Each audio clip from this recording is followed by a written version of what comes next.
अकेला नहीं रहता।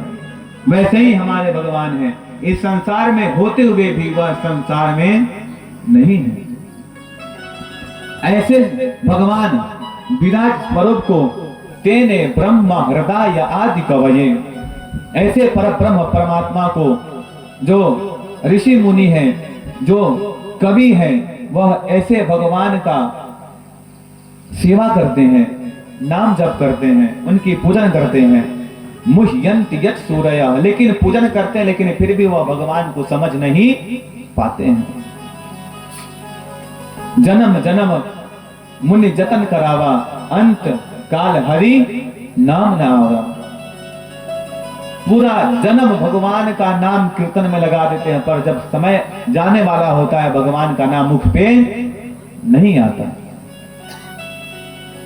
पर जब यह शरीर छूटता है महाराज, तो गलती से भी भगवान का नाम आपके मुख पर आ जाए तो आपका उद्धार हो जाएगा, पर ऐसा होता नहीं है। तो जो इतने ऋषि मुनि तपस्वी हैं, वो भी आज तक भगवान की माया को समझ नहीं पाए। यत्रात्र सर्गो मृषा धाम्ना स्वेन सदा निरस्त कुहकम सत्यम परम धीमहि, ऐसे सत्य सनातन भगवान श्री कृष्ण को हम बारंबार नमस्कार करते हैं। प्रेम से बोले कृष्ण कन्हैया लाल की जय, वृंदावन बिहारी लाल की जय, राधा रुक्मिणी मैया की जय। तो धर्म प्रवज्जित कैतवोत्र परमो निर्मत्सराणां शतां, वेद्यं वास्तवमत्र वस्तु शिवदं तापत्रयोन्मूलनम्। श्रीमद्भागवते महामुनिकृते किं वा परैरीश्वर, सद्यो हृद्यवरुध्यते त्रिकृतभिः शुश्रूषुभिस्तत्क्षणात्। अब यह पुराण, यह धर्म ग्रंथ सुनने का अधिकारी कौन है, इसका उत्तर दूसरे श्लोक में दिया गया है। तो भागवत सुनने का अधिकारी कौन है?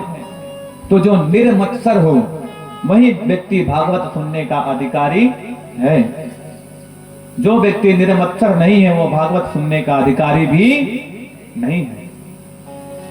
निर्मत्सर मतलब एक होता है मत्सर और एक होता है मच्छर। मच्छर जो होता है वो हमें बाहर काटता है, लेकिन निर्मत्सर क्या होता है, हमें अंदर ही अंदर काटता है। अरे मच्छर काटेगा तो उसको भगा भी सकते हैं, लेकिन मन के अंदर जो मच्छर काट रहा है उसको हम हटा नहीं सकते, उसको मार नहीं सकते। तो जिस व्यक्ति के अंदर वो मच्छर नहीं है जो अंदर काटता है, वही भागवत सुनने का अधिकारी भी है। अन्यथा वो कितना हो बार भागवत सुनने, उसकी मुक्ति, उसका उद्धार होने वाला नहीं है। तो इसका अधिकारी कौन है? जो निर्मत्सर है, वही भागवत सुनने का अधिकारी भी है। अब यह भागवत कैसा है इसका निरूपण किया गया बहुत ही सुंदर श्लोक में। निगम कल्पतरोर गलितम फलम शुकमुखा दम्रतत्र संयुतम, पिबत भागवतम रसमालयम, मुहुरहो रसिका भुवि भावुका। अब जब व्यक्ति निर्मत्सर हो जाए तो वह यह भागवत रूपी फल का पान कर सकता है। अब यह भागवत कैसा है इसको समझे। तो निगम कल्पतरोर गलितम फलम, निगम आरती में सुने होंगे, आगम निगम बखाने तुम शिव पटराने, सुने होंगे। तो वो आगम क्या है, निगम क्या है? आगम है वेद, निगम है पुराण। भगवान की जो भगवान ने स्वयं बोला है वो क्या है? वेद है। और पुराण क्या है? जिसको लिखा गया है वो क्या है? पुराण है, शास्त्र है। पुराण को श्री वेदव्यास जी ने लिखा है। अष्टादश पुराणेषु 18 मुख्य पुराण है। मद्वयम भद्वयं चैव व्रत्रयं वचतुष्टयं, अनापि लिंग कुष्ठानि पुराणानि पृथक पृथक। 18 पुराण वेदव्यास जी ने अपने से लिखा है। तो आगम वेद, आगम निगम कल्पतरोर गलितम फलम, निगम आगम निगम जितने हैं वो क्या है, एक कल्पतरु वृक्ष है। आगम निगम जितने वेद शास्त्र पुराण हैं उनकी संज्ञा किससे दी गई है, कल्पतरु वृक्ष। और उस वृक्ष के शाखाएं क्या है, वेद क्या है, कल्पतरु, और उनकी जो शाखाएं क्या है, वो सब है पुराण। जैसे एक जड़ आम का पेड़ है, जड़ क्या है, वेद, और जो उसकी टहनी फैली हुई है वो क्या है, तो पुराण। अब निगम कल्पतरोर गलितम फलम, अब उसका फल क्या है, तो वही भागवत रूपी उसका फल है। क्या है फल, तो जितने भी धर्म शास्त्र हैं सभी का निचोड़ है भागवत। जैसे आम का पौधा लगाए, टहनी फैली, वृक्ष बड़ा हुआ और उसका फल हमें प्रदान हुआ, वही फल क्या है, भागवत है। सभी वेद शास्त्रों का फल है भागवत। तो निगम कल्पतरोर गलितम फलम, और यह फल कैसा है, तो शुक मुखादमृतत्र वशंयुतम। शुक मतलब होता है तोता, शुक मुखा, तोता कौन है, तो श्री सुखदेव जी महाराज। ये जो फल है भागवत रूपी फल है, उसको सुखदेव जी ने अपने चूंच से उसको क्या किया है, चखा है। तो महाराज जिस फल को तोता काट ले, उस फल में सोचना नहीं चाहिए कि यह फल मीठा नहीं होगा। प्रायः तोता उसी फल को चूसता है जो फल मीठा होता है। तो यह भागवत एक तो सभी शास्त्रों का मर्म है, और ऊपर से प्लस पॉइंट क्या है, इसको सुखदेव जी ने अपने मुख से गाया है। तो शुक मुखा दम्रतत् द्रव संयुतम पीबत भागवतम रसमालयम। ऐसे भागवत को हमें क्या करना चाहिए, पीना चाहिए। अब बोलेंगे फल, भागवत रूपी फल को पिए कैसे, फल तो खाया जाता है, पर यहाँ पे शास्त्र कह रहा है कि भागवत रूपी फल का पान कीजिए, पीजिए फल को। तो महाराज फल में छिलका होता है, गुठली होता है, पर यह भागवत रूपी फल ऐसा है जिसमें छिलका भी नहीं है, गुठली भी नहीं है, इसको आसानी से आप पी सकते हैं। तो पीबत भागवतम रसमालयम मुहुरहो रसिका भुवि भावुका। और एक बार नहीं पीजिए, जब तक आपके मन को तृप्ति न हो महाराज, तब तक इस भागवत रूपी अमृत का पान करते रहिए। ये नहीं कि हमने एक बार भागवत सुन लिया तो हमारा काम खत्म, नहीं। जब तक भागवत के धर्म को, भागवत का उपदेश क्या है उसको नहीं समझेंगे, तब तक भागवत सुनना सफल नहीं है। जब तक आपको वो मर्म समझ में ना आए तब तक भागवत सुनिए। मुहु रहो रसिका भुवि भावुका, ये नहीं कि एक बार नहीं, मुहु रहो, जितना बार हो सके उतनी बार भागवत कथा आप सुनिए। मुहु रहो रसिका भुवि भावुका, ऐसा भागवत शास्त्र है। ऐसे परम मंगलमय भागवत रूपी अमृत का हमें पान करना चाहिए। भाग्योदयेन बहुजन्म समर्जितेन, और यह भागवत हमें कब प्राप्त होता है महाराज, जब हमारे जन्मों जन्मांतर के जब पुण्य उदय होते हैं, तब हमें ऐसे अमृत का पान करने का सौभाग्य प्राप्त होता है। नैमिषारण्य तीर्थ में 88,000 ऋषि मुनि बैठे हुए हैं, सूत जी महाराज कथा सुना रहे हैं, और शौनकादिक उनसे एक प्रश्न करते हैं। शौनकादिक ऋषि सूत जी महाराज से प्रश्न करते हैं। क्या?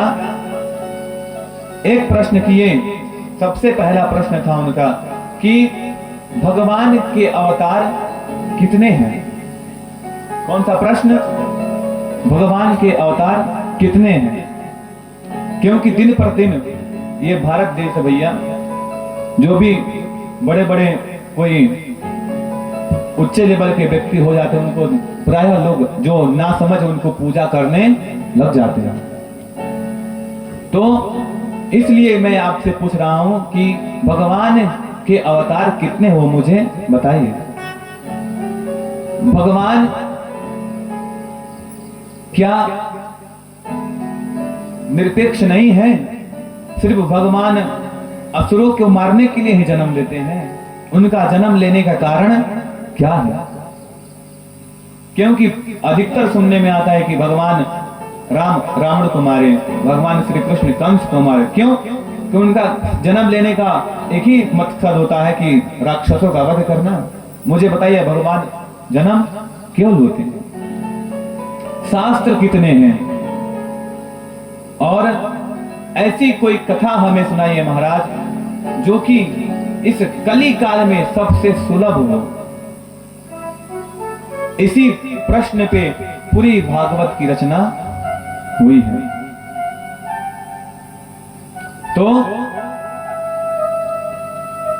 किम ध्येयम किम ज्ञेयम किम पेयम शास्त्र सारः कः किम प्रयोजनम किम कर्मः केवताराश्च धर्म किम शरणं गतः किम श्रेयः।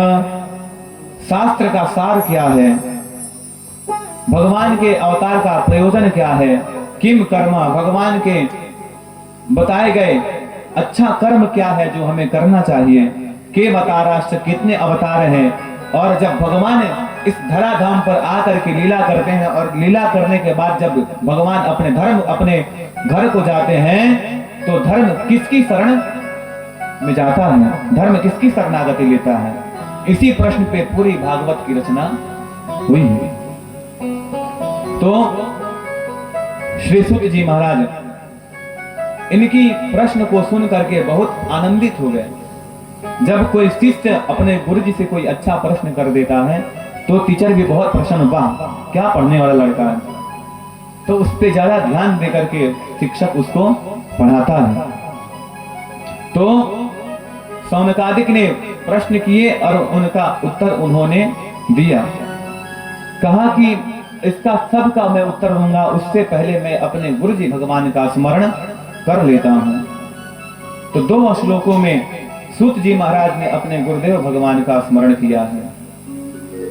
यम प्रव्रजन्तमनुपेतमपेत कृत्यं द्वैपायनो विरहका तरया जुहाव पुत्रेति तन्मयतया तरभोभिनेदुस् तं सर्वभूत हृदयं मुनिमानतोऽस्मि यस्वानुभावमखिल श्रुतिसारमेका मध्यात्मदेपमते तिर्षतां तमोन्धम् संसारिणा करुणयाः पुराणगुह्यं तं व्याससूनुमुपयामि गुरुमुनीना। श्री वेद व्यास जी भगवान और सुखदेव जी भगवान का यहाँ पे सूत जी महाराज ने ध्यान किया। ऐसे सुखदेव जी महाराज जो कि जन्म लेते ही वन की ओर प्रस्थान करेंगे। अब सौनकादिक प्रश्न करते हैं कि हे सूत जी महाराज, सुखदेव जी कौन है, उनका जन्म कैसे हुआ, मुझे इसका इतिहास आप बताइए। तब श्री सूत जी महाराज ने उन्हें सौनकादिक ऋषि को अमर कथा सुनाई। कौन सी कथा? अमर कथा। सूत जी महाराज बोले कि एक दिन कैलाश पर्वत पे माता पार्वती और भगवान शिव बैठे हुए थे और भगवान शिव किसी कारणवश अपने भक्त को दर्शन देने गए थे। तब तक नारद जी श्रीमन नारायण नारायण करते हुए कैलाश धाम की ओर गए और जब वहां पे गए तो माता पार्वती से बोले कि माता ये बताइए कि आपके जो पति हैं वो आपसे कभी झूठ नहीं ना बोलते? माता पार्वती बोले नहीं, हमसे आज तक हमारे पति ने कोई बात नहीं छिपाई है। बोले पूरा विश्वास है आपको? तो माता पार्वती बोली हाँ, आज तक हमारे पति हमसे कुछ भी नहीं छिपाए, नहीं बड़ी से बड़ी राज हमें बता दिए हैं। बोले वाह क्या बात है। बोले माता पार्वती से भगवान नारद देवर्षि नारद बोले एक बात पूछो मैया? बोले हाँ पूछो। तो ये बताओ माता कि जो भगवान शिव अपने गले में जो मुंडों की माला पहने हैं, ये मुंड किसका है? जो सर की माला भगवान शिव पहने हैं, वो सर किसका है? अब माता पार्वती सोचने लगी, अरे ये प्रश्न का उत्तर तो आज तक हमारे पतिदेव ने हमें बताया ही नहीं। सच बोले नारद जी, बहुत झूठे हैं, आज तक हमसे ये बात छिपा करके रखे। तब तक उधर से भगवान शिव माता पार्वती के पास आ रहे थे। देखे कि देवर्षि नारद आया हुआ, समझ गए जरूर कुछ ना कुछ घर में आग लगाया होगा। अब माता पार्वती का आंख लाल देख करके भगवान शिव धीरे से बोले, क्या हुआ देवी? आप हमसे नहीं बोलिए, आप हमसे झूठ बोलते हैं, हमसे अपना बात बताते नहीं। बोले क्या हुआ, बोलो तो, मैं तो आप तक सब बात बताया हूं। तो माता पार्वती बोली कि ये बताइए, जो आप अपने गले में मुंडों की माला पहने, किसकी माला है? ये किसकी मुंडी है? भगवान शिव बोले, देवी ये जो मुंडों की माला है, ये आपकी ही मुंडी है। माता पार्वती बोली, अरे मेरा मुंडी का माला आप पहने, मैं तो जीवित हूं। बोले नहीं, ये स्वरूप तुम्हें प्राप्त हुआ, इससे पहले ना जाने तुम कितनी बार जन्म ले चुकी हो मेरी पत्नी के रूप में। तो जब जब तुमने अपना देह का परित्याग किया है, मैं तुम्हारी मुंडों की माला अपने माला में डालता गया हूं, यही मुंडों की माला है। तो बोले भगवान शिव से माता पार्वती कि हम मर जाते हैं, लेकिन आप आज तक क्यों नहीं गुजरे? बताइए, आप हमारे सिरों की माला इतना पहने हुए, हमारा इतना बार जन्म हो चुका, लेकिन आज तक आपका एक बार भी मृत्यु नहीं हुआ, कारण क्या है? तो भगवान शिव ने कहा कि देवी मैंने अमर कथा सुन रखी है। तो माता पार्वती ने बोला कि वाह, छुपे रेशम निकले आप तो अमर कथा सुन करके अमर हो गए, और आप अपनी पत्नी को अमर कथा नहीं सुना। अब माता पार्वती जिद करने लगी, नहीं मुझे भी अमर कथा आप सुनाइए। अब अमर कथा जो सुनता वह व्यक्ति अमर हो जाता। भगवान शिव माता पार्वती के साथ एकांत में चले गए, वहां पे अपना डमरू बजाए, वहां पे जितने कीट पतंग थे सब वहां से डर के भाग गए। परंतु वहां पे एक तोते का बच्चा नया नया जन्म लिया था, वहीं पर वो था, वो उड़ नहीं पाता था। अब भगवान शिव वहीं पे माता पार्वती को अमर कथा सुनाने लगे।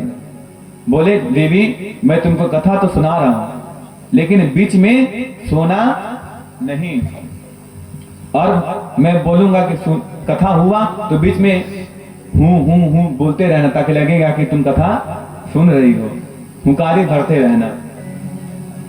माता पार्वती बोले ठीक है, आप कथा सुनाइए, मैं बीच में हुंकारे दूंगी ताकि आपको लगेगा कि मैं कथा सुन रही हूँ। अब भगवान शिव कथा सुनाना चालू कर दिए। माता पार्वती बीच में बोलते। अब कथा सुनते सुनते माता पार्वती की आंख कब लग गई, माता पार्वती को खुद नहीं पता चला। अब माता पार्वती जब सो गए, भगवान शिव बोले सुन रही हो भगवान? तो वहां पे तोता बोलता हूं, जो तोता था, तोता का बच्चा। भगवान शिव बोलते कथा सुन रही हो? तो वहां पे तोता माता पार्वती की जगह बोलता हूं। तो वहां माता पार्वती हो गई। जब अमर कथा पूरा हुआ तो भगवान शिव की जब नेत्र खुली तो वहां पे देखी कि माता पार्वती सो गई। भाई जब माता पार्वती सो गई तो हुंकारी कौन दे रहा था? तो खड़े होकर देखे कि एक तोता का बच्चा वहां पे हुंकारी भर रहा था, हूं कर रहा था। अब भगवान शिव अपना त्रिशूल लिए और इस तोते को मारने के लिए दौड़ पड़े। तोता पूरा प्रयास किया और वहां से दौड़ा और जा करके शुक्र माता व्यास जी की पत्नी के मुख से उनके गर्भ में समा गया। जब गर्भ में समा गया, भगवान शिव अपने त्रिशूल लेकर के वहां पे खड़े, बोले मैं आज इस तोते को छोड़ूंगा नहीं, क्योंकि इसने चोरी की है, चोरी से इसने हमारे अमर कथा को इसने सुना। अब वेदव्यास जी सोचने लगे कि वो तोता तो हमारी पत्नी के गर्भ में चला गया, वो मारेंगे तो हमारी पत्नी की भी हानि हो जाएगी। इसलिए बोले आप बताइए हे शिव जी, अमर कथा का फल क्या है? तो भगवान बोले कि जो अमर कथा सुनता है वो व्यक्ति अमर हो जाता है। तो बताइए आप जिस तोते को मारने आए हैं वो तोता तो अमर कथा सुना है, फिर वो मरेगा कैसे? भगवान शिव तो सही बोल रहे हैं। तो फिर वहां से क्रोध शांत हुआ और भगवान शिव पार्वती को लेकर के कैलाश पर्वत पे चले गए। वहीं तोता सुखदेव जी के रूप में वेदव्यास जी के पुत्र के रूप में प्रकट हुए। तो सुखदेव जी का जन्म की कथा सुनाए श्री सुत जी महाराज, और जन्म लेते ही श्री सुखदेव जी महाराज वन की ओर प्रस्थान कर दिए, संन्यास धर्म आचरण करने लगे।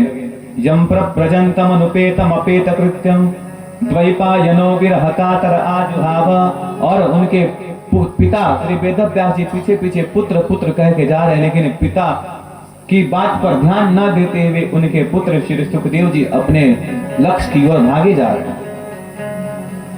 तम सर्वभूत हृदय मुनिमानतोस्मि। तब लता पताओं ने कहा कि आप अपने पुत्र का परित्याग कर दीजिए, इस पुत्र से पूरे समाज का कल्याण होने वाला है। बात सुनते वेदव्यास जी अपने घर की ओर वापस लौट आए। सवै पुंसां परो धर्म यतो भक्ति रधोक्षजे अहैतुक्यः प्रतिहता ययात्मा संप्रसेदते। अब बोले ये बताइए भगवान कि ये जो भागवत आप हमें सुना रहे हैं, इस भागवत की रचना किसने किया है? तो श्री सूत जी महाराज बोले कि एक दिन की बात है, सरस्वती नदी के तट पर श्री वेदव्यास जी बैठे हुए थे। कौन?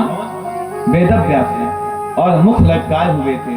तब तक वहां से देवर्षि नारद जी नारायण नारायण करते हुए वेदव्यास जी के पास पहुंचे, और वेदव्यास जी का लटका हुआ मुख देकर के नारद जी ने कहा कि हे भगवान, आपके चेहरे पे उदासी का कारण क्या है? तो व्यास जी ने कहा कि हे नारद, मैंने वेद का 4 विभाग कर दिया। 4 विभाग, 4 वेद कौन कौन से हैं? ऋग्वेदोऽथर्वणो सामवेदो अथर्वणः, ऋग्वेद, यजुर्वेद, सामवेद और चौथा अथर्ववेद। मैंने 4 वेद का 4 विभाग कर दिया। मैंने 17 पुराण लिख डाले। कितने पुराण? 17। इतने धर्म शास्त्र, न जाने कितने धर्म शास्त्र मैंने लिख दिए, परंतु फिर भी पता नहीं मेरे मन में एक अजीब सी बेचैनी लग रही है। मेरे मन में शांति नहीं मिल रही है कि हाँ, कोई काम व्यक्ति कर लेता है तो लगता है कि हाँ आज मैंने ये काम किया, वो संतुष्टि मुझे प्राप्त नहीं हो रही है।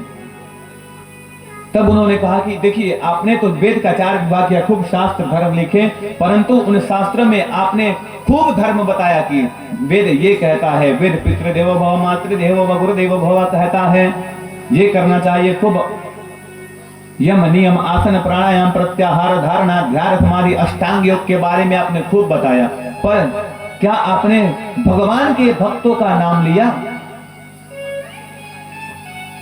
अरे भगवान को सबसे प्रिय है तो वह है उनके भक्त। तो आप एक काम कीजिए, भगवान के भक्तों का गुणानुवाद कीजिए, देखिए आपके मन को शांति मिलेगी।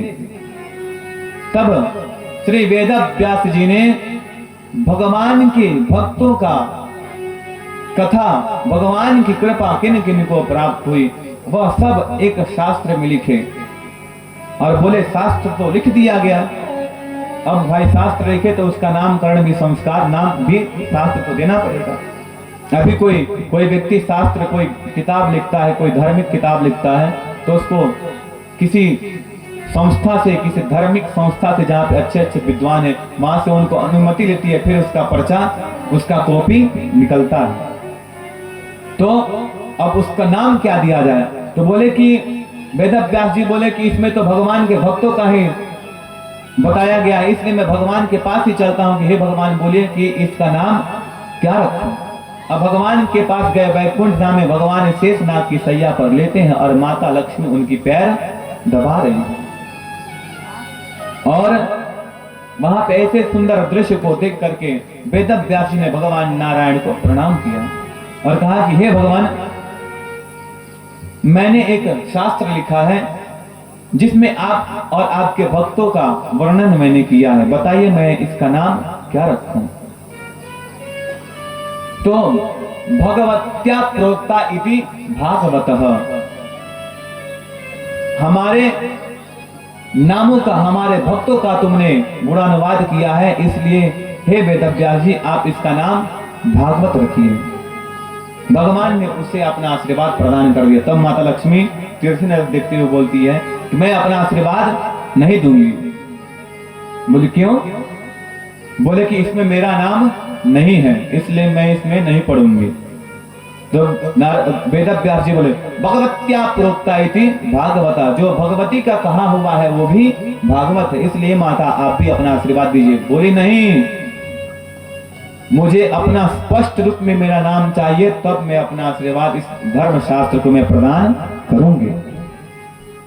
तो उस धर्म शास्त्र के आगे फिर माता लक्ष्मी का स्पष्ट रूप में नाम दिया गया, श्री नाम रखा गया पूरा श्रीमद् भागवत। बोले श्रीमद् भागवत महापुराण की जय। तो वेदव्यास जी के लिखे शास्त्र पे माता लक्ष्मी और भगवान नारायण ने अपना आशीर्वाद प्रदान किया और बोले सौनकादिक ऋषि भगवान ये बताइए कि वह भागवत किसने किसको सुनाए जो आज आप हमको यह सुना रहे हैं? तो उन्होंने कहा कि भगवान के द्वारा ब्रह्मा जी को भागवत मिला, ब्रह्मा जी के द्वारा नारद को मिला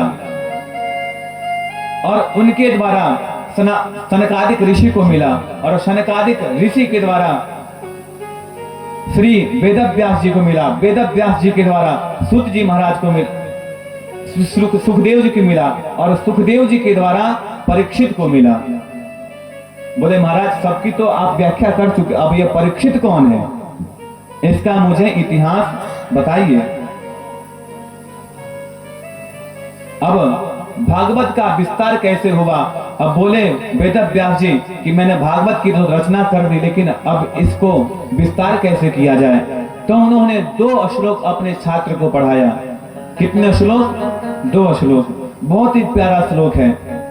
बरहा पीडम नटवर वपुः कर्णयोर कर्णिकारम बिभ्रदवासः कनक कपिशं वैजयन्तीं च मालां रन्ध्रान् वेणोरधर सुधया पूरयन् गोपवृन्दै वृन्दारण्यं स्वपदरमणं प्राविशद्गीतकीर्तिः अहो बकीयं स्नत्कालकूटं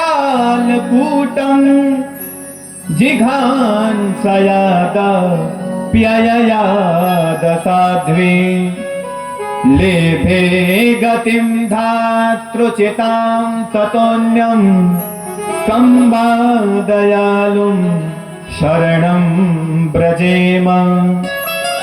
ये 2 श्लोक समझाया, सुनाया, पढ़ाया अपने शिष्य को और कहा कि जाओ जिस रास्ते से सुखदेव जी महाराज गए थे उसी रास्ते में अपने दोनों सब शिष्य को भेज दिए और बोले कि ये 2 श्लोक तुम लोग गुनगुनाते रहना।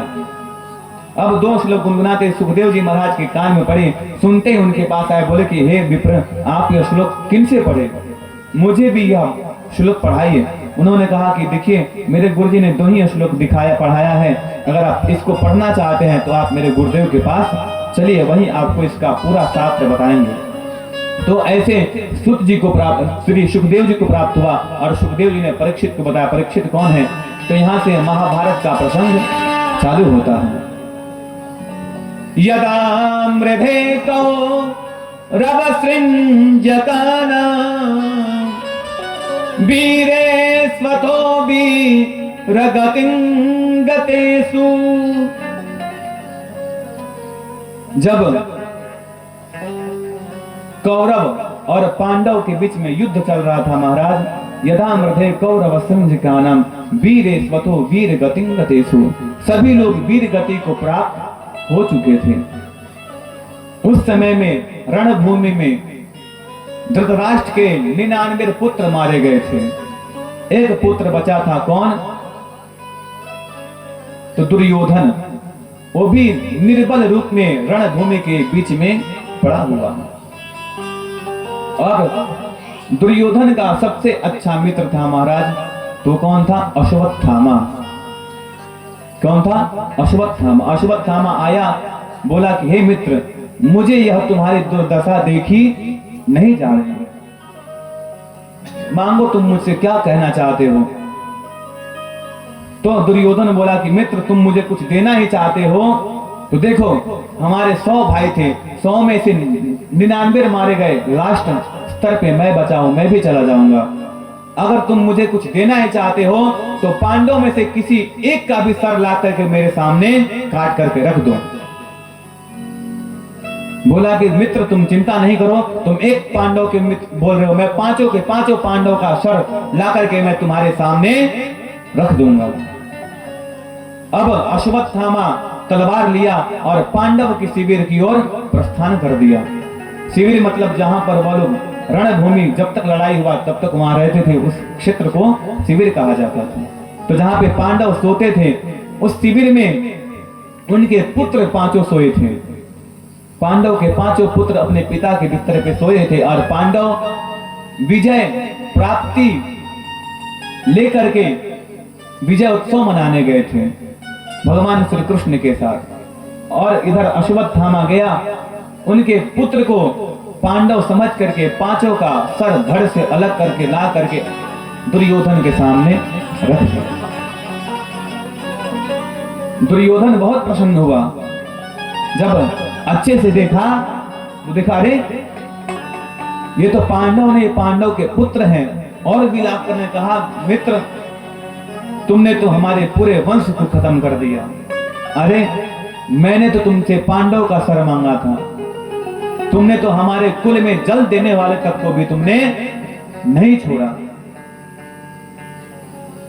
जैसे ये बात दुर्योधन अश्वत्थामा को कहा कि अश्वत्थामा वहां से बोला कि अब मुझे अर्जुन पांडव छोड़ने वाले नहीं हैं। और वहां दुर्योधन ने अपना शरीर का परित्याग कर दिया। अब अश्वत्थामा शिविर से भागने लगा, तब तक माता द्रौपदी आई और देखी कि उसके 5 के 5 पुत्र मर गए थे। जब यह देखी तो रोने लगी, विलाप करने लगी, पुत्र पुत्र कर करके रोने लगी। तब तक 5 पांडव भगवान श्री कृष्ण के साथ इनके सामने द्रौपदी के साथ आए। रोते देख माता द्रौपदी से पूछे कि हे द्रौपदी, हे पांचाली, क्यों रो रही हो? तो माता ने कहा कि देखिए, हमारे वंश में पता नहीं कौन है जो हमारे 5 पुत्र को काट करके सर से धड़ अलग कर दिया। जैसे ये बात सुने अर्जुन, उन्होंने अपना अस्त्र उठाया और संकल्प कर लिया कि जिस व्यक्ति ने हमारे पुत्र को मारा है, मैं उसको तुम्हारे सामने ही ला करके उसका सर धड़ से अलग करूंगा। तब अर्जुन रथ पे सवार हुए और भगवान श्री कृष्ण रथ को चलाए, सारथी बने और अश्वत्थामा का पीछा करने लगे। अश्वत्थामा आगे आगे भागे जा रहा है और भगवान श्री कृष्ण रथ को चलाए पीछे पीछे अश्वत्थामा को दौड़ा रहे हैं। जब उनके पास पहुंच गए तो भगवान श्री कृष्ण रास्ते में बोल रहे हैं, देखो मित्र, जब अश्वत्थामा पकड़ा जाएगा तो तुम उसको वहीं पे सजा दे देना। अश्वत्थामा पकड़ा गया। अब भगवान श्री कृष्ण ने कहा कि अर्जुन, एक काम करो, तुम अपनी पत्नी के पास नहीं लेकर चलो, पांचाली द्रौपदी के पास लेकर के चलोगे तो मेरी जिम्मेदारी फिर नहीं रहेगी। एक काम करो, इसका परिणाम जो इसको मिलना चाहिए तुम यहीं पर उसको मृत्यु दंड प्रदान करो। तुम्हारे 5 पांडव, तुम्हारे पांडव के 5 पुत्र को इसने मारा है, इसलिए तुम यहीं पर इसको मार करके खत्म कर दो। तुरंत उसको उसका कर्म का फल दे दो। अर्जुन बोले, नहीं, मैंने संकल्प किया है कि मैं द्रौपदी के सामने ही उसके पुत्र को मारने वाले का सर धड़ से अलग करूंगा। बोले ठीक है चलो तब। अश्वत्थामा को वशिष्ठ द्रौपदी के सामने ला करके पटक दिए। अर्जुन बोले कि हे द्रौपदी, इसी अश्वत्थामा ने तुम्हारे पांचों पांडव के, तुम्हारे पांचों पुत्रों को इसने मारा है। मैं तुम्हारे सामने ही इसका सर धड़ से अलग करूंगा।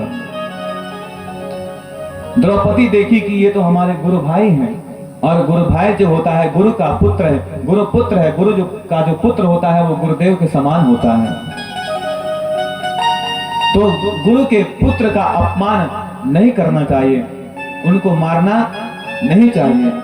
गुरु पुत्र है, गुरु के समान है, ऊपर से ब्राह्मण है। ब्रह्म बंधुर्न हंतव्यः, ब्राह्मण को कभी मारना नहीं चाहिए। इसलिए हे पतिदेव, आप अश्वत्थामा को छोड़ दीजिए। बोले नहीं, इसने मेरे पांचों पुत्रों को मारा है, इसलिए मैं इसे छोड़ूंगा नहीं। उतना ही में युधिष्ठिर जी कहे कि अर्जुन मान जाओ, तुम्हारी पत्नी सही कह रही है, ब्राह्मण को मारना नहीं चाहिए। अब बोलना है, तब तक पीछे से भीम बोले नहीं, अगर तुमने अर्जुन छोड़ भी दिया तो मैं इसको छोड़ने वाला नहीं हूं, क्योंकि इसने मेरे पांचों पुत्रों को मारा है। अब यहाँ पे संशय फंस गया, अब किया जाए तो क्या किया जाए। अर्जुन इशारे में बोल रहे हैं भगवान से, बताइए अब मैं क्या करूं, मैं धर्म संकट में फंस गया।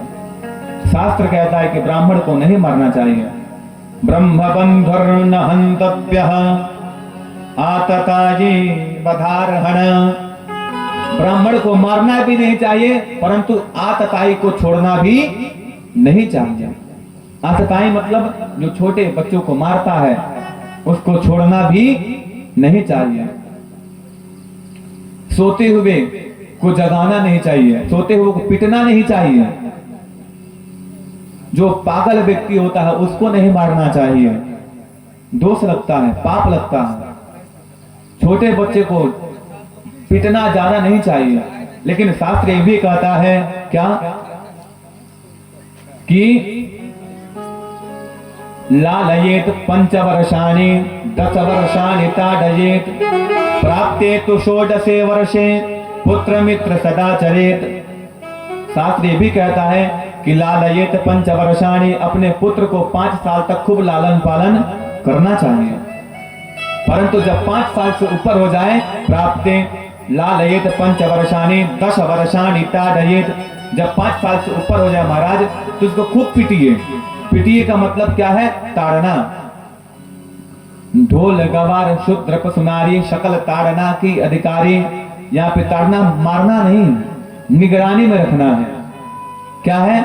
निगरानी में रखना है। ढोल जब तक वो बजेगा नहीं तब तक वो आवाज नहीं देगा। ढोल गवार जो शास्त्र का ज्ञान नहीं है उसको अपने अंडर में नहीं रखिएगा महाराज, तो हो सकता है कि वो नुकसान भी कर सकता है। इसलिए उसको अपने मित्र के सामने रखना चाहिए। ढोल गवार शूद्र, जो जिसका आचरण नीच है उसको भी अपने सानिध्य में रखना चाहिए। पशु, जो आप जिस पशु का पालन आपने किया है अगर आप उसको छोड़ दीजिएगा तो हो सकता है आपको छोड़ करके दूसरे के पास चला जाए। और नारी को अपने आंख के सामने एक मर्यादा में रखनी चाहिए। तो ढोल गवाल शूद्र पशु नारी सकल ताड़ना की, ताड़ना का अर्थ यहाँ पे मारना नहीं बल्कि अपने सानिध्य में रखना है। तो शास्त्र कहता है कि ब्रह्म बंधुर्न हंतव्यः आततायी वधार्हण, आतताई को छोड़ना भी नहीं चाहिए। बताइए मैं क्या करूं भगवान? तो भगवान ने कहा अर्जुन से, देखो मैंने उसी समय कहा था कि तुम अश्वत्थामा को यहीं पर मृत्यु दंड हो, तुमने माना नहीं। अब क्या किया जाए? तो महाराज ब्राह्मण को मृत्यु दंड से भी बड़ा दंड होता है अपमान।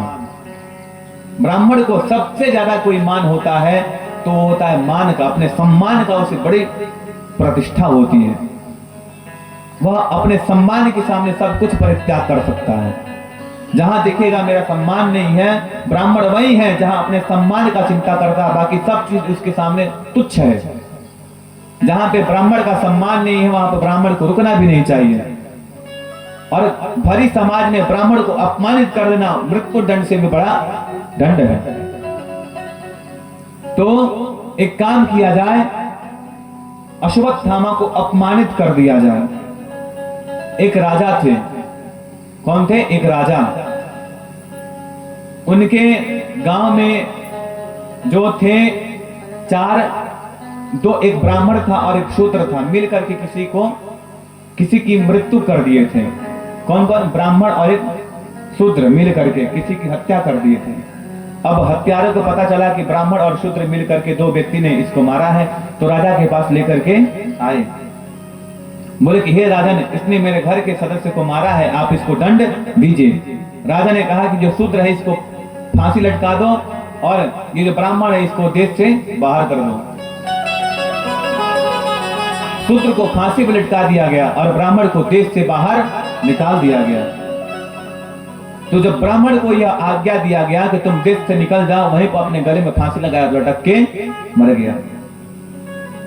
यहाँ पे राजधर्म का पालन भी हो गया और ब्राह्मण अपमान सहन न करके अपने देह का परित्याग कर दिया। तो एक काम करो, अश्वत्थामा के सर पे एक मणि है, उस मणि को तुम छीन लो और उसी मणि से उसके पास ऊर्जा है। जब उसके पास बल ही नहीं रहेगा तो दुर्बल होकर कुछ वह कर नहीं पाएगा। तो अर्जुन ने उसके सर से जो मणि था उसको निकाला और सर को मुंडवा करके उसको देश निकाला कर दिया। जब देश निकाला कर दिया तो अश्वत्थामा ने प्रण किया कि मैं इसके संतान को, इसके कुल को मैं हमेशा के लिए नष्ट करके रखूंगा, हमेशा के लिए नष्ट कर दूंगा। इसके कुल में इसको जल देने तक वाले को छोड़ूंगा नहीं। उधर ही पता चला कि परीक्षित उत्तरा के गर्भ में पल रहे हैं। उत्तरा कौन थी? तो अर्जुन की पत्नी का नाम था उत्तरा, और उसी के गर्भ में परीक्षित पल रहे थे। अश्वत्थामा ने ब्रह्मास्त्र को आवाहन किया और उत्तरा के गर्भ की ओर छोड़ दिया। जब उत्तरा के गर्भ की ओर छोड़े तो उत्तरा ब्रह्मास्त्र को देखते देखते भगवान श्री कृष्ण के पास आई।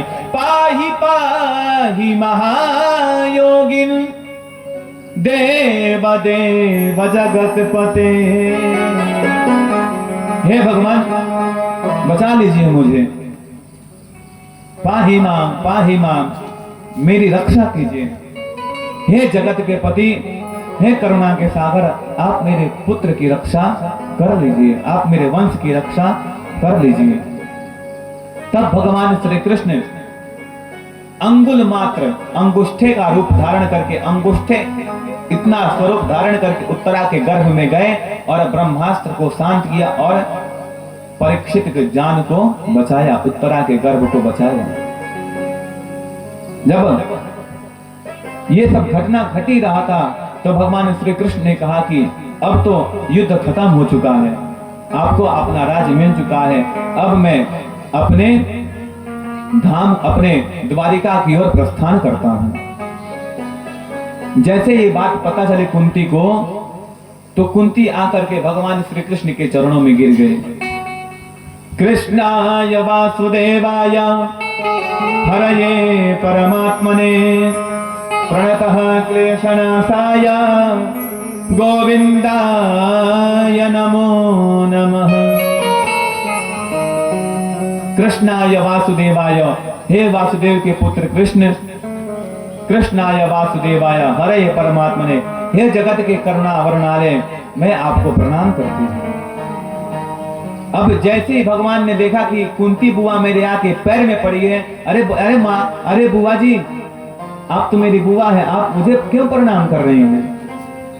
अरे मैं तो आपका भतीजा हूं, अपना आशीर्वाद मुझे दीजिए। तो कुंती ने कहा कि मैं जानती हूं, इस जगत के कारण, इस जगत की रक्षा करने वाले प्रभु आप ही हैं। सभी माता कुंती ने भगवान श्री कृष्ण की स्तुति की, भगवान स्तुति से प्रसन्न हुए और भगवान बोले कि हे कुंती बुआ, आप मुझसे कुछ मांगिए, मैं जाते जाते आपको कुछ देना चाहता हूं। तब माता कुंती ने कहा कि प्रभु कुछ देना ही है तो मेरे जीवन में सिर्फ दुख ही दुख दीजिए। क्यों? क्योंकि जब तक मेरे जीवन में दुख था प्रभु तब तक आप मेरे साथ थे, और आज दुख सुख आया तो प्रभु आप मुझे छोड़ करके जा रहे हैं। ये सुख दुख सब आप ही का बनाया हुआ है प्रभु। सुख भी मुझे प्यारे हैं, दुख भी मुझे प्यारे हैं, छोड़ू मैं किसे भगवन, दोनों ही तुम्हारे हैं। सुख भी मुझे प्यारे हैं, दुख भी मुझे प्यारे हैं, छोड़ो मैं किसे भगवन, दोनों ही तुम्हारे हैं।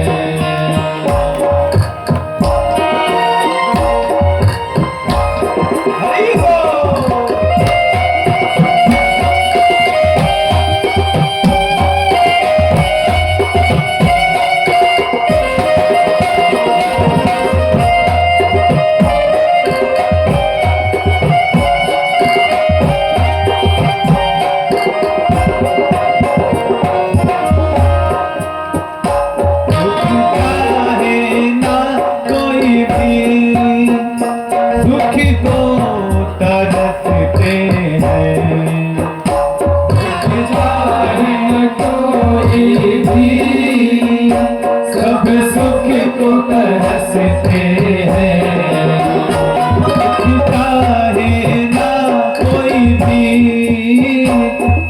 सुखी को तरसते हैं, दुख चाहे कोई भी, सब सुख को तरसते हैं, और सुख में सब हंसते हैं, सुख में सब हंसते हैं, दुख में सब रोते हैं, सब रोते हैं, दुख मिले जिसे उनसे, दुख भी तो सहारे हैं, सुख मिले जिसे उसने, दुख भी तो सहारे हैं।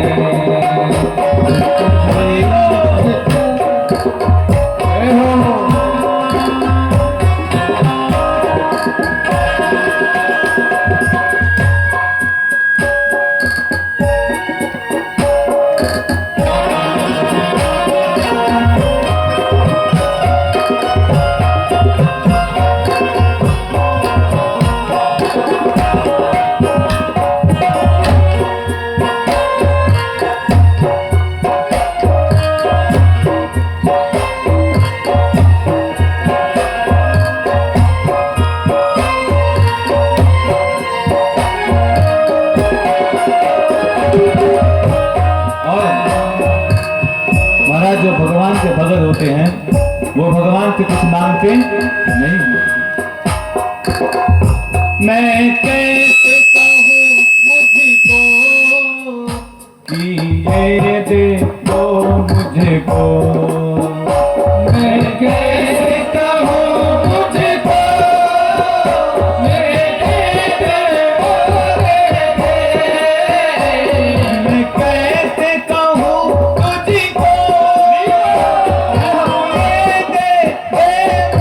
दो, मैं कैसे कहूँ तुझको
रखो, मैं तुमको याद करूं, यादों में वियोगी थे, यादों में वियोगी थे, ये गीत सारे हैं, छोड़ो मैं किसे भगवन, दोनों ही तुम्हारे हैं, छोड़ो मैं किसे भगवन,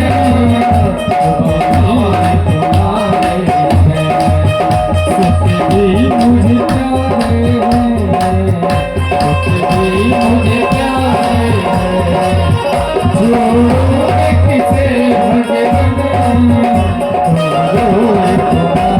छोड़ो मैं किसे भगवन, दोनों ही तुम्हारे हैं, छोड़ो मैं किसे भगवन, दोनों ही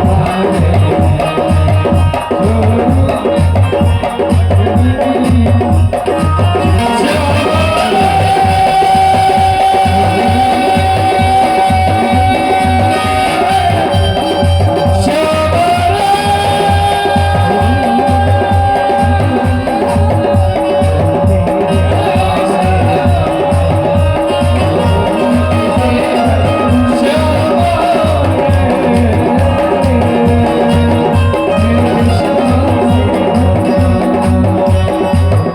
हैं, सुख भी मुझे प्यारे हैं, दुख भी मुझे प्यारे हैं, छोड़ूं मैं किसे भगवन, दोनों ही तुम्हारे हैं,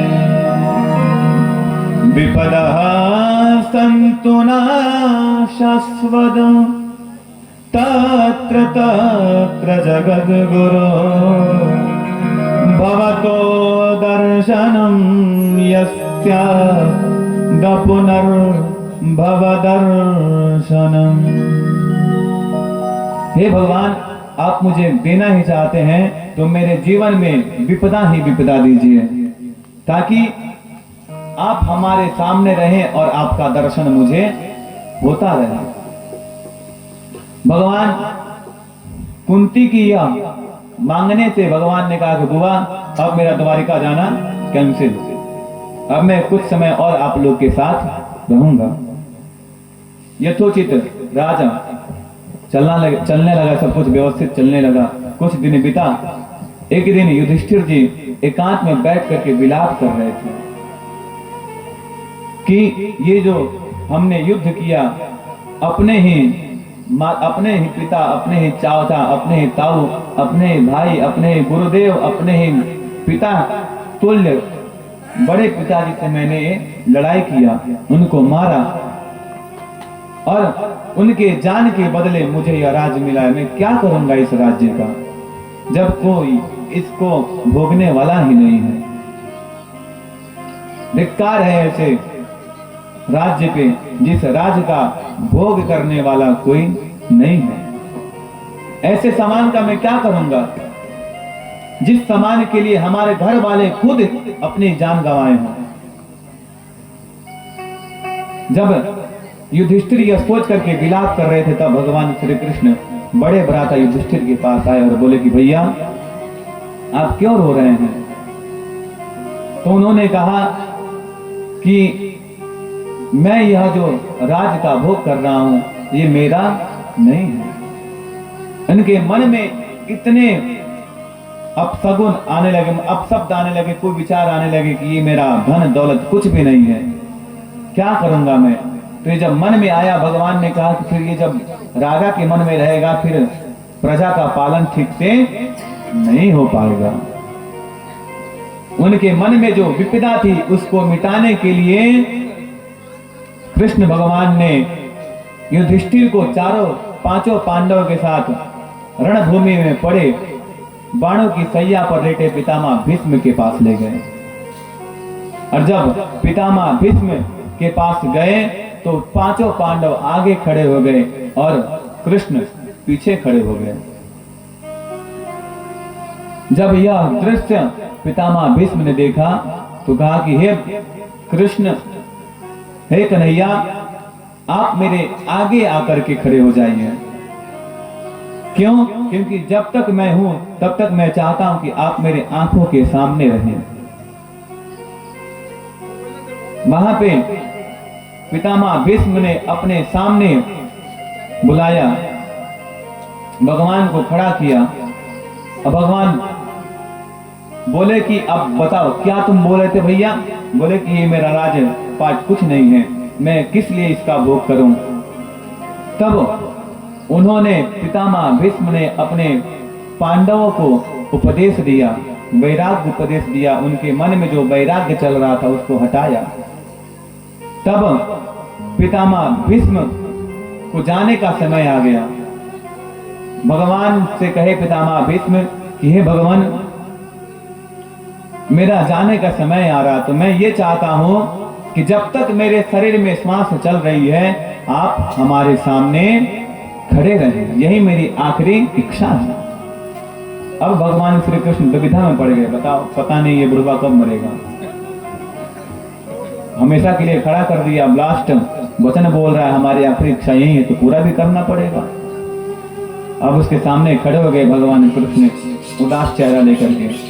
पितामह भीष्म ने कहा कि आप चिंता नहीं करो, मैं आपको ज्यादा इंतजार नहीं कराऊंगा। उत्तरायण चालू हो गया। युधिष्ठिर और पांचों पांडव भगवान श्री कृष्ण खड़े थे। पितामह भीष्म बोले कि जाते जाते मैं भगवान को पुष्प अर्पित करना चाहता हूँ, मंत्र पुष्पांजलि देना चाहता हूँ। जैसे पूजन के बाद लास्ट में पुष्पांजलि होती है, भगवान को प्रार्थना अर्पण किया जाता है पुष्प लेकर के। अब पितामह भीष्म तो बाणों की सैया पर लेटे हैं, तो फूल कहां से लाए? तो उन्होंने पुष्पकाग्रा छंद में भगवान की सुंदर स्तुति की। आइए उस स्तुति को गाया जाए, उसके बाद आज की कथा का विश्राम, फिर कल की कथा, कल हम लोग आगे की कथा श्रवण करेंगे। इति मति रूप कल्पिता वितृष्णा भगवती सात्वत पुंगवे विभूम्नि। इति मति रूप कल्पिता वितृष्णा भगवती सात्वत पुंगवे विभूम्नि। इति मति रूप कल्पिता वितृष्णा भगवती सात्वत पुंगवे विभूम्नि। वसुधमुपगते क्वचिद् विहरतुं प्रकृतिमुपैति यत् भवप्रवाहः। त्रिभुवन कमलं कमलवर्णं रविकरगौरवरं वरं दधाने।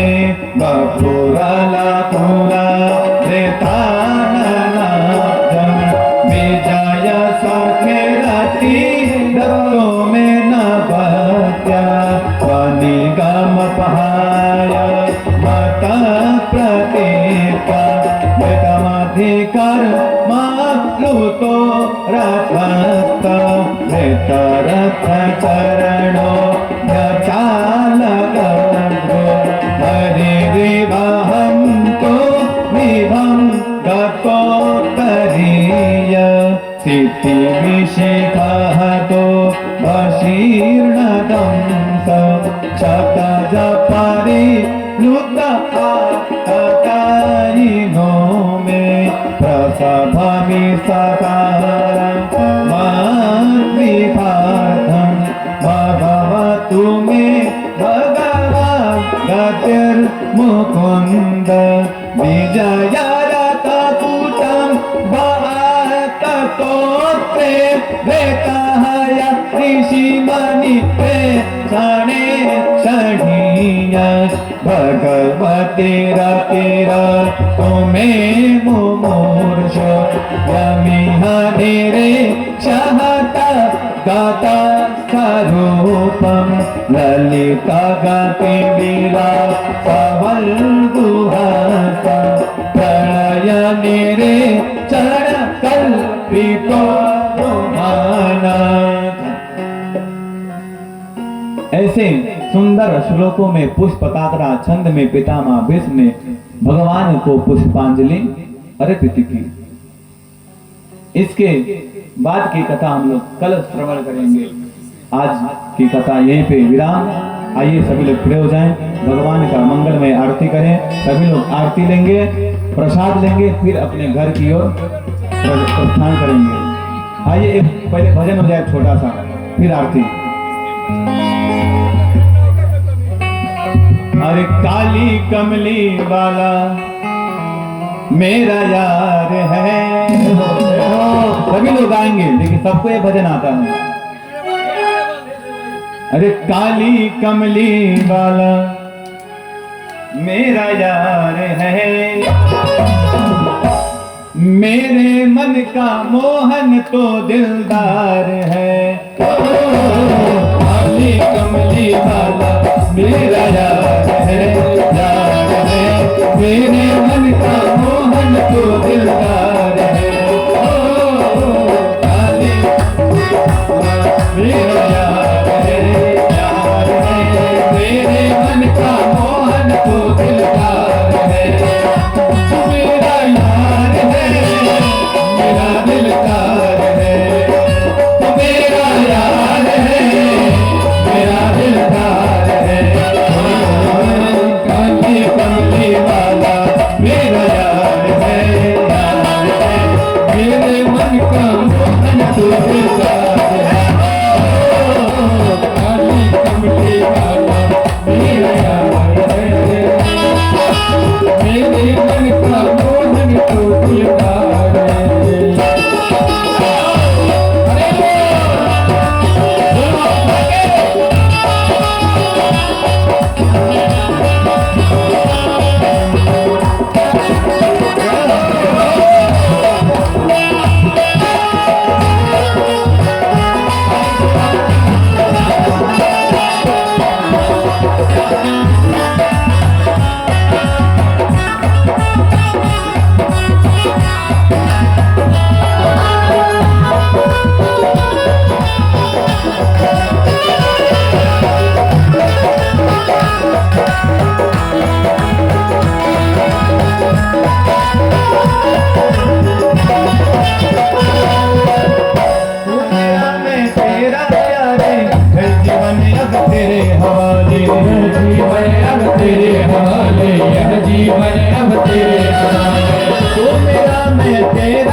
ये जीवन अब तेरे हवाले, ये जीवन अब तेरे हवाले, ये जीवन अब तेरे हवाले। मेरे हाथों में जीवन की पवार है, वार है, मेरे मन पर जीवन की पतवार है, वार है, मेरे मन का मोहन तो दिलदार है। ओ काली कमली वाला मेरा यार है, मेरे मन का मोहन तो दिलदार है।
मनमोहन पे पूरा दीवाना गाओ, बस अब यही तराना गाओ, बस अब यही तराना गाओ, बस अब यही तराना। मनमोहन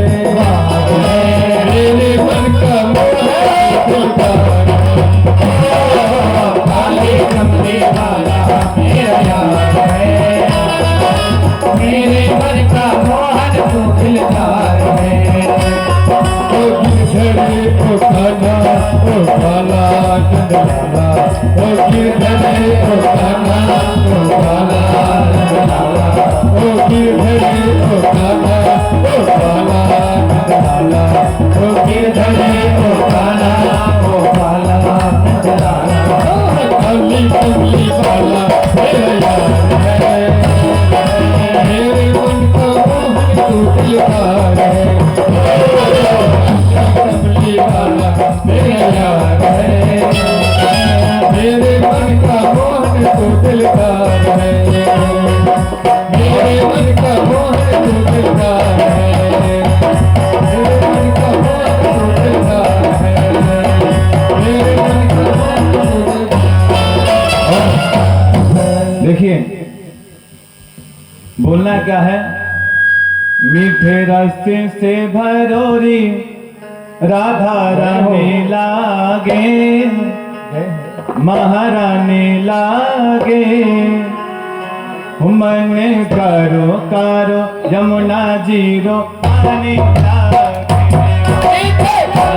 से भरोरी राधा रानी लागे, महारानी लागे, मोहे कारो कारो जमुना जीरो पानी लागे, धरती से भरोरी राजधानी लागे, महारानी लागे, मन करो करो यमुना जीरो पानी लागे, से भरोरी राधा रानी लागे, महारानी लागे, मोहे कारो कारो जमुना जीरो पानी लागे, मैया कारी कारी राधा गोरी गोरी, जमुना मैया कारी कारी राधा गोरी गोरी, वृंदावन में धूम मचावे बरसाने की छोरी, वृंदावन में धूम मचावे बरसाने की छोरी, राम राधा जोगी ब्रज भाने लागे, पानी लागे, मन करो करो पानी लागे, से भरोरी राधा रानी लागे, महारानी लागे, मोहे कारो कारो जमुना जीरो पानी लागे।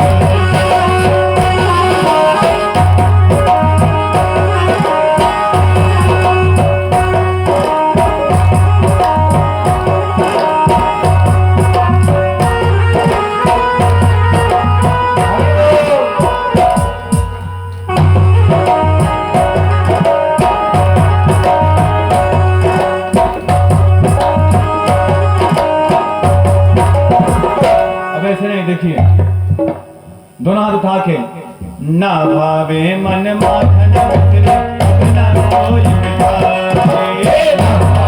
मन माखन मिश्री कोई मिठाई, ना भावे मन माखन मिश्री अपना कोई मिठाई, मन माखन मिश्री अपना कोई मिठाई, की बलिया को भावे राधा नाम मलाई, भावे तो राधा नाम मलाई, भगवान की धनी को रगतानी लागे, गुण पानी लागे,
न पावे पार।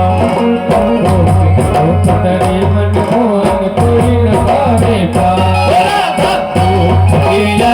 की पतराने लागे बहराने लागे मन करो करो यमुना जी को पति लागे। से भयोरी राधा रानी लागे रानी लागे मनो करो करो यमुना जी रो रानी लागे।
जिंदगानी लागे जिंदगानी लागे मन करो करो यमुना जी रो पति लागे। से भयोरी राधा रानी लागे महारानी लागे मन करो करो यमुना जी रो पति लागे। से भयोरी राधा रानी लागे महारानी लागे करो यमुना जी रो पति लागे।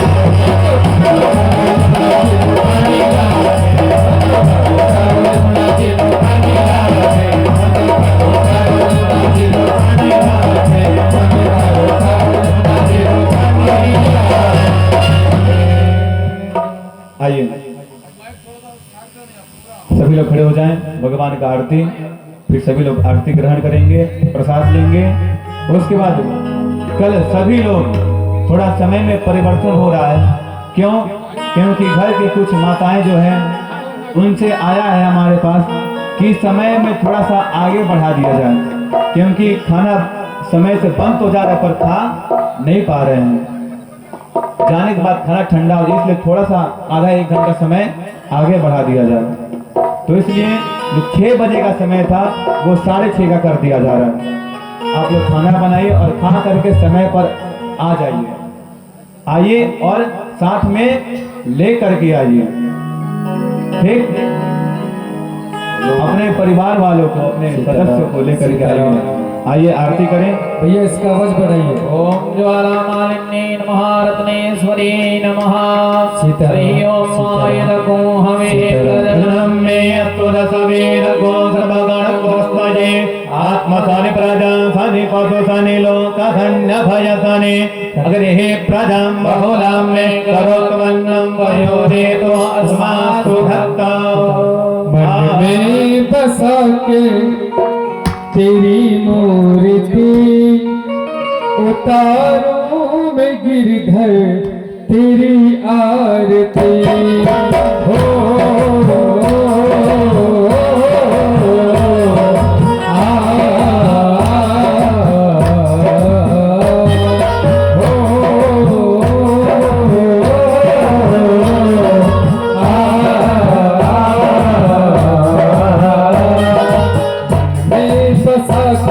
तेरी मूर्ति मन में बसा कर तेरी मूर्ति उतारूं मैं गिरधर तेरी आरती।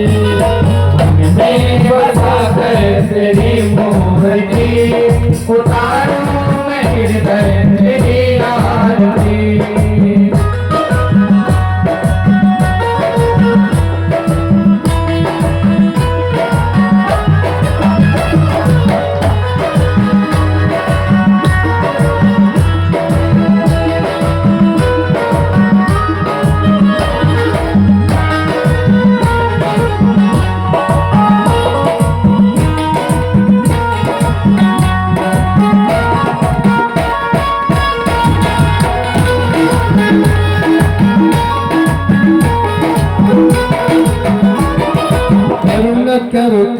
हरो ज्ञान दो भगवन, भव में फंसे नाव मेरे तार दो भगवन।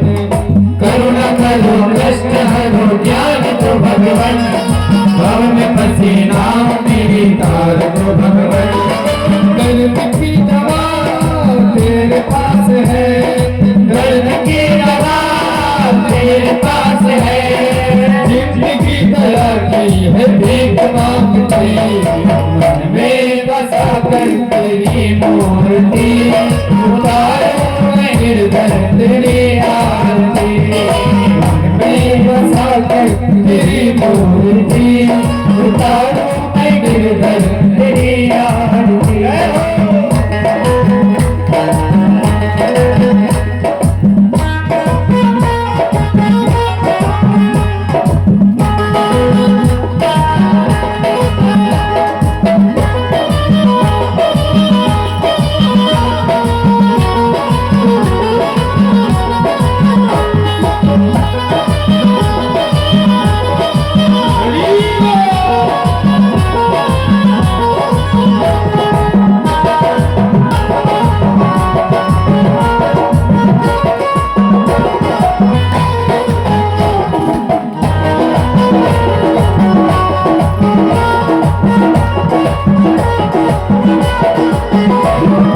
मांगो तुझसे क्या मैं यही सोचो भगवन, जिंदगी जब तेरे नाम कर दी अनबन। मांगो तुझसे क्या मैं यही सोचो भगवन, जिंदगी जब तेरे नाम कर दी अनबन। सब कुछ तेरा कुछ नहीं मेरा, सब कुछ तेरा कुछ नहीं मेरा। चिंता है तुझको प्रभु संसार की, मन में बसा कर तेरी मूर्ति, उतारो मैं हृदय तेरी आरती। मन में बसा कर तेरी मूर्ति, उतारो मैं हृदय तेरी आरती। ये तेरी महिमा करे सत्य करे ध्यान, नारद पुण्य गान करे चिरे वेद तेरी महिमा करे सत्य करे ध्यान, नारद गुणगान करे तेरा विनाता। भक्त तेरे द्वार चलते हैं पुकार, भक्त तेरे द्वार चलते हैं पुकार। दास दास गाए तेरी आरती, मन में बसा कर तेरी मूर्ति, उतारो मैं हृदय तेरी आरती। मन में बसा कर तेरी मूर्ति, उतारो मैं हृदय तेरी आरती। उतारो मैं हृदय तेरी आरती, उतारो मैं हृदय तेरी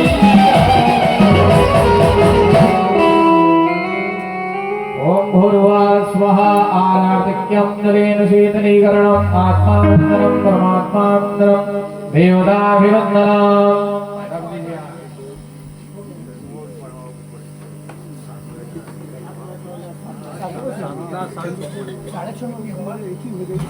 ओम हरि ओम मंत्र पुष्पांजलि। व्यवस्था करके आवे ऐसे जे फाक बाप फूल पुष्प ले लीजिए सभी लोग। हरि ओम मा जत्नेन जत्नमया दन्त देवास्तान धर्माणि प्रथमान्यासन्न तेहनाकं महिमानः सचन्त चित्रपूर्वे साध्याः सन्ति देवाः। ओम राजाधिराजाय प्रसह्यसाहिने नमोऽयं वै श्रवणाय कुर्महे क्षमे कामान् कामकामाय मह्यं कामेश्वरो वै श्रवणो दधातु कुबेराय वै श्रवणाय महाराजाय नमः। ओम स्वस्ति साम्राज्यं भोज्यं स्वराज्यं वैराज्यं पारमेष्ट्यं राज्यं महाराज्यमाधिपत्यमयं समन्तपर्याये स्यात् सार्वभौमः शार्वायुषानादा पराधात् पृथिव्यै समुद्रपर्यन्ताय एकराजिते तदप्येष श्लोको विगीतो मरुतः परिवेष्टारो मरुतस्यावतनगृहे आविक्षितस्य कामप्रेर विश्वे देवा सभासदयिते। ओम विश्वातश्चक्षुरोदं विश्वातोमोघोत् विश्वातोद्बाहुरोदं विश्वातोन्माता शम्बाहुयान्हमतिशं पदत्रयद्यावा भूमि जनयन्ति व एकः हरि ओम एकदन्ताय विद्महे वक्रतुण्डाय धीमहि तन्नो दन्तिः प्रचोदयात् सुभगायै च विद्महे काममालिन्यै च धीमहि तन्नो गौरीः प्रचोदयात् हरि ओम नारायणाय विद्महे वासुदेवाय धीमहि तन्नो विष्णुः प्रचोदयात् नन्दनन्दनाय विद्महे यशोदानन्दनाय धीमहि तन्नो कृष्णः प्रचोदयात् सेवन्ति कामकुलचम्पकपाटलाब्जे पुण्यागजातिकरवेलरसालपुष्पै बिल्वप्रवालतुलसीदलमञ्जरीभिः त्वां पूजयामि जगदीश्वर मे प्रसीदा हाथ में बस पुष्प है ना कोई उपहार पुष्पांजलि अर्पण करो देव करो स्वीकार देव करो स्वीकार मंत्र पुष्पांजलि समर्पयामि नमस्करोमि यानि कानि पापानि धर्मान् च तानि सर्वाणि नश्यन्तु प्रदक्षिणां पदे पदे। बोलिए श्री भागवत भगवान की जय। श्रीमद् भागवत महापुराण की जय। श्री कृष्ण कन्हैया लाल की जय। श्री कृष्ण कन्हैया लाल की जय। श्री हनुमान जी महाराज की जय। श्री हनुमान जी महाराज की जय। श्री वृंदावन धाम की जय। श्री वृंदावन धाम की जय। श्री अयोध्या धाम की जय। श्री अयोध्या धाम की जय। श्री सीतारामचंद्र भगवान की जय हो। धर्म की जय हो।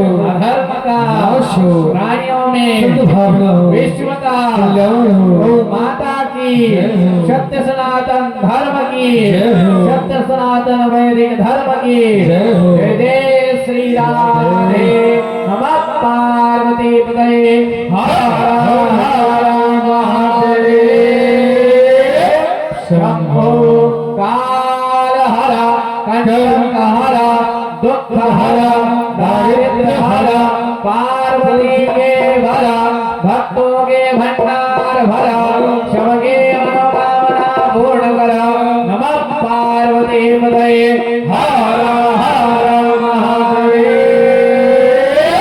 शंभो रहे न संकट रहे न भय सदा रहो निर्भय बोलो पीर बजरंगबली की जय बोलो पीर बजरंगबली की जय जय श्री राधे। हेलो पूजा से सारे ग्रामवासियों से निवेदन करता हूँ कि जो जिसके जिसके घर पे चंदा का उसमें बाकी है वो थोड़ा प्रदान करने की कृपा करे और अपने बैठने के लिए कम से कम एक चटाई एक बोरी कम से कम लेकर आइए आप लोग। इतना कुर्सी की व्यवस्था हम कहाँ से करेंगे। आप लोग जानते हैं गांव में कोई साथ नहीं दिया मेरा अकेला ऐसा आदमी है जो हम सारे गांव से निहोरा पताई करके 2 पैसा 4 पैसा इकट्ठा करके करा रहे आप लोग के लिए। चलिए सभी लोग नहीं कहना चाहूँ कल से समय का ध्यान देंगे और 7 बजे तक बंद कर दें क्या? 7 बजे तक आप लोग सभी लोग अपने गृह कार्य से निवृत्त होकर के सभी लोग मंच के पास आ जाएंगे। हमारी मंडली भी 7 बजे तक यहाँ पे उपस्थित रहेगी। देखिए छात्र को शिक्षक से पहले पहुंचना चाहिए, है ना।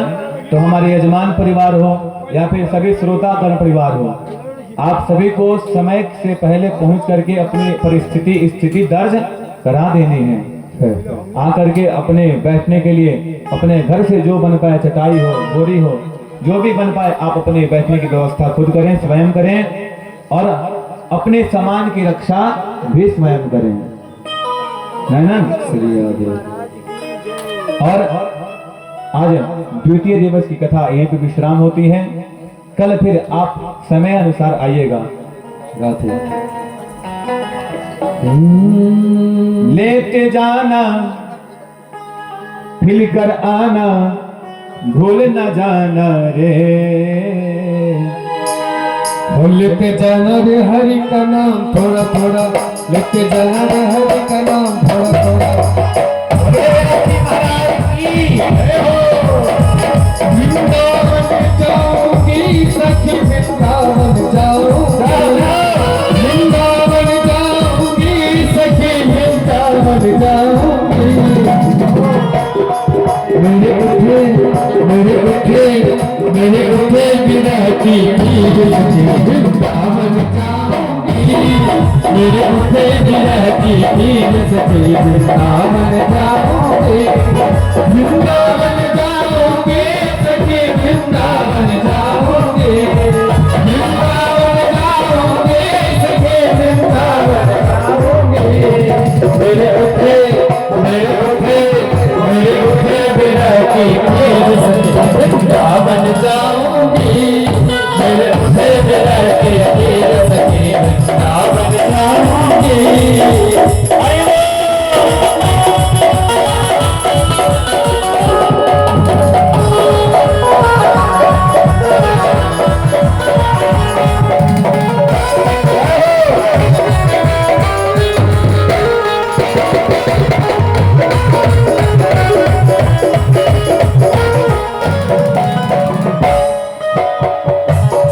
लेते जाना रे हरि का नाम थोड़ा थोड़ा, लेते जाना रे हरि का नाम थोड़ा थोड़ा, लेते जाना रे हरि का नाम थोड़ा थोड़ा, लेते